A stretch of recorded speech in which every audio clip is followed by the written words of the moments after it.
So these were on sale for like half price. So the chisels you guys have seen me use in my other videos are Harbor Freight chisels. Paid, I think it was $7 or $8 for a set of 6. Might have been $10. I don't remember. I remember it was cheap enough that I forgot how much I spent on them.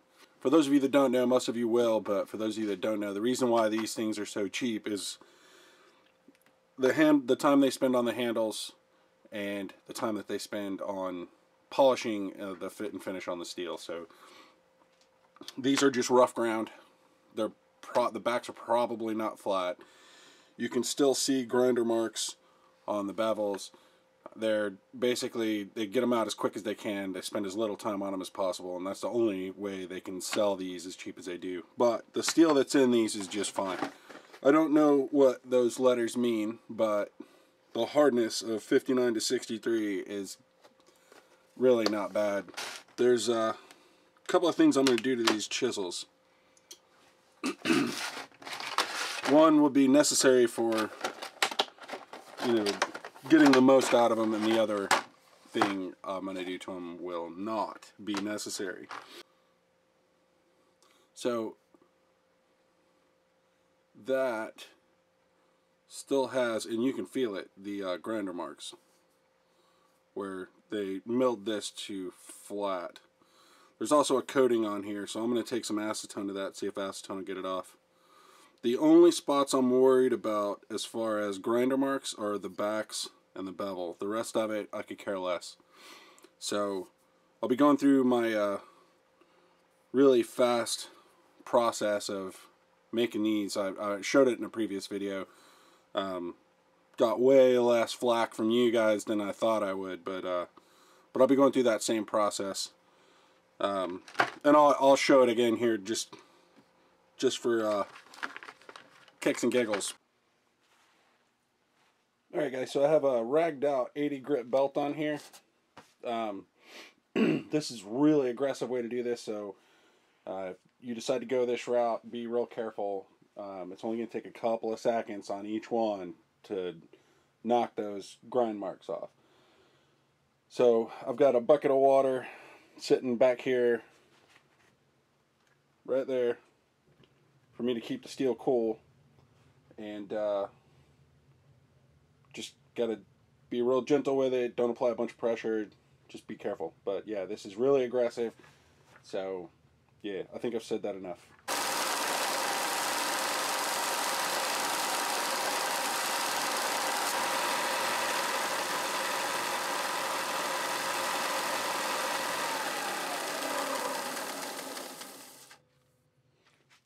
So I'm still not 100% there. That is apparently quite deep. But I've got enough of it where I'm comfortable using it like it is. They do have chisels that are hollow in the back, so I'm not sweating it.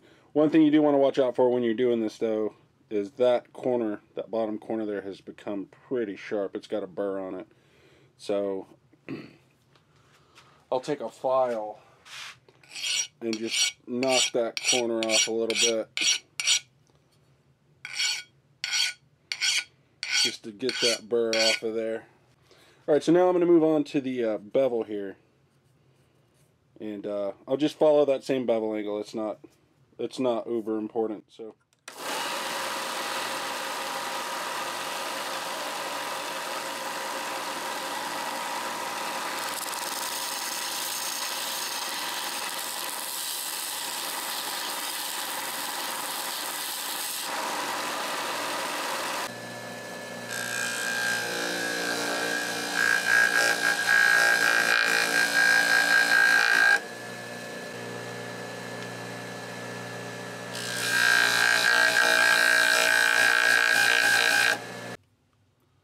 alright, so these are actually good the way they are. You can stop right here.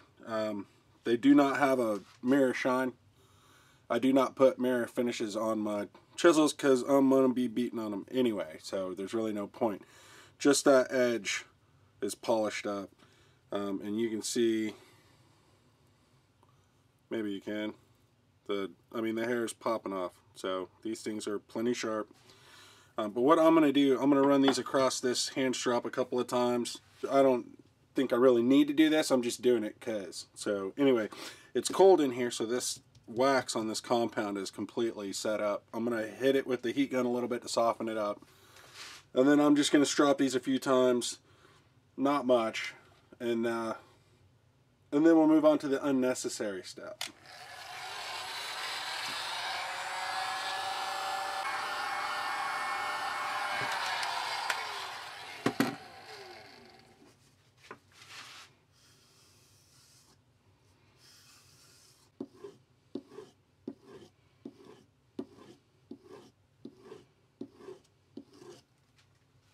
That actually does feel even sharper. I didn't think it would. Alright, so I like this as a test for the sharpness of chisels, because the pine's so soft. Unless these things are really sharp, they're going to compress the grains instead of actually cut through them. So, as you can see,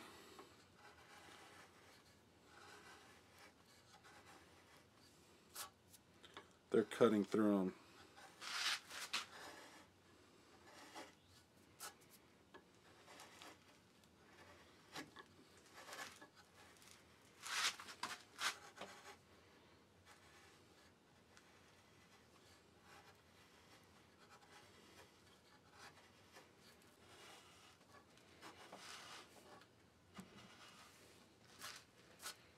There you go.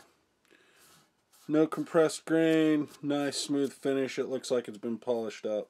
So, and since I got a little bit better steel, I can still pop the hairs off. So, alright, so we can stop right here. These are ready to rock and roll for whatever you want to use them for. However,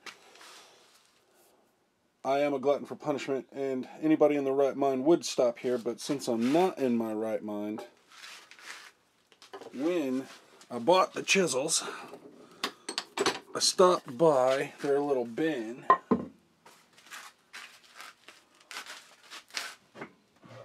and I picked up these. These are bocote, or, you know, if you want to be fancies, you could say it like with even more inflection, but yeah, anyway, so I'm going to make new handles for these things. Just because that's what I do.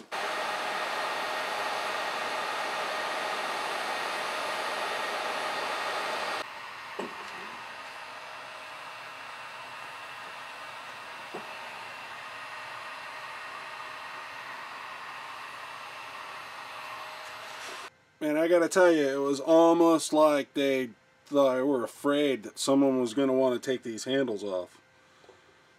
Those things were on there good. So, yeah, just leave the bastards on there unless you just got to beat the hell out of yourself like I do. So the next thing you should see is one of these chucked up in the lathe, like right about now. So here we are. Let's get to it. And here's some royalty-free music, since I can't let you listen to what I'm going to be listening to. I've been digging that swing sounding song that I've been playing, so you guys let me know if it gets on your nerves. I'll switch it up on the next one.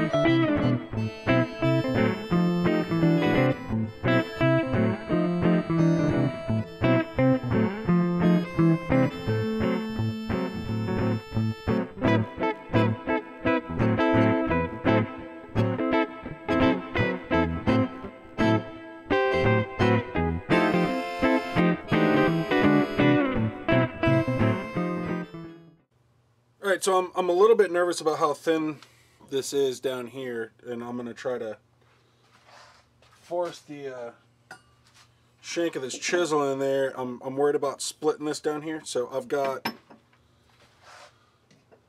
a bit here.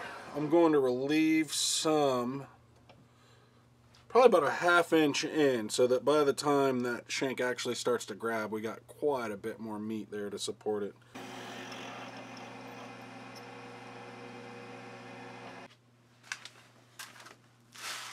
Alright, so before I fit this one on, if you guys do something like this, measure all of the shanks. Do not assume they are all the same size. They are not. This is the smallest one. Just so happens I started on the smallest one.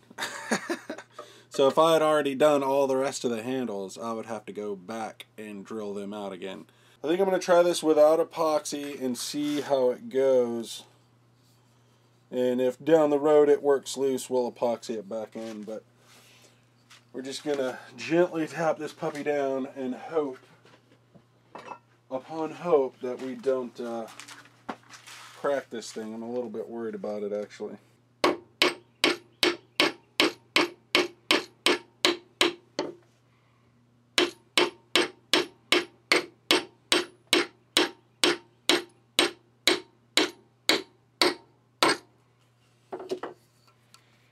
Hey, look, we didn't crack it. Ugh.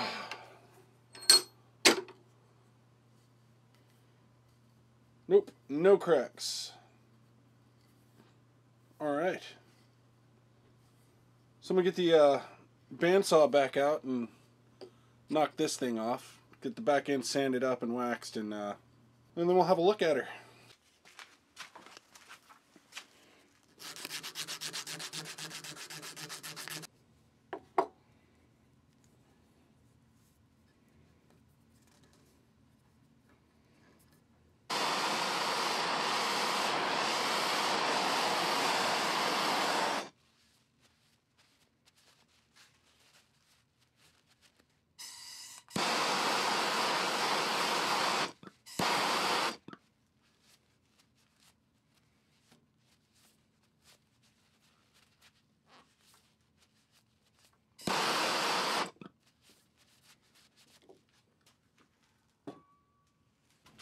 Alright, that actually makes a pretty nice looking chisel. So, alright, so I'm going to move on to the other three. And if I get through it with nothing majorly eventful, then the next scene you will see is all 4 of them complete. And so there you have it. So, yeah. So if you stuck around for the long haul to watch the rest of that, then I appreciate it. But these are some pretty fancy handles. Way nicer than this crap that it came with. And I think I'm going to be really happy with these. This wood's real dense. Working with it was kind of meh. It's real splintery and feels like itch powder when it gets on you. And it does not smell very good when you're sanding it. But this wood is really dense, really high figure. I really like the way it looks. And I'm never beating on my chisels real hard anyway, so I'm not sweating this thing getting beat too bad. Right up here, it's going to be end grain against this flange where the tang starts.